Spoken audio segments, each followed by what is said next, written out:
भले आदमी की जिंदगी, शरीफ की जिंदगी के भीतर जो हमारी कमजोरियां हैं, एक एक को हम पैरों के तरीके से रौंद के फेंकेंगे। आप चलिए इस मोर्चे पर।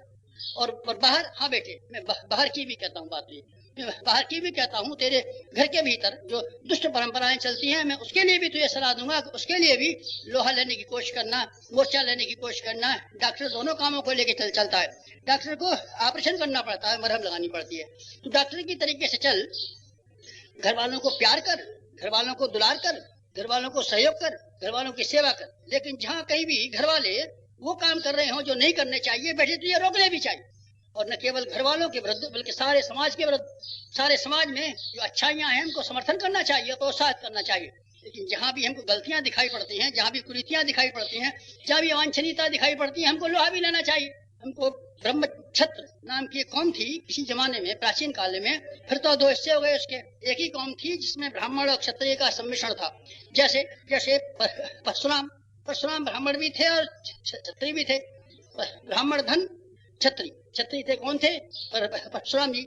और बहुत सारे विश्वामित्र कौन थे? ब्रह्मर्षि और वो ऋषि।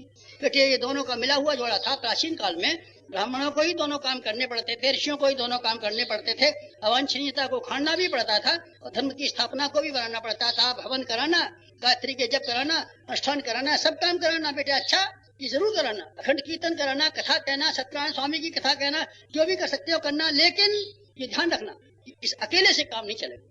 अकेले से काम नहीं चलेगा। लोगों के अंदर वो वृत्ति भी आपको जगानी पड़ेगी, वो शौर्य भी जगाना पड़ेगा, वो साहस भी जगाना पड़ेगा, वो हिम्मत भी जगानी पड़ेगी और वो रोष और मन्यु भी जगाना पड़ेगा, जिसके बिना इस दुनिया का संतुलन कायम नहीं रह सकता।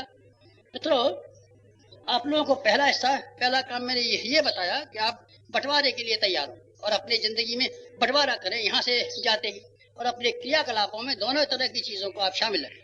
ज्ञान वाली चीज को, धर्म की स्थापना वाली चीज को, पूजा पाठ वाली चीज को, और साथ साथ में संघर्ष वाली चीज को, जिसमें अपने भीतर से संघर्ष करना और अपने स्वभाव और कर्म और आदतों को ठीक करना। ये अपने आप को संघर्ष पहला चरण है। इसके बाद है हमारे बहिरंग जीवन। बहिरंग जीवन में भी संघर्ष खड़ा करना पड़ेगा। संघर्ष के लिए मैं आपको शुभकामना भेजता हूँ और आशीर्वाद भेजता हूँ।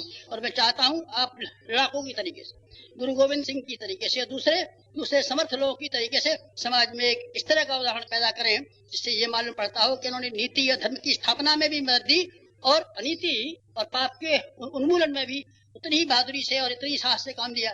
दोनों काम के लिए मैं आपको भेजता हूँ यहाँ से। और मैं क्या अंधकार कितना ही हो पर सूरज कभी न हारा है।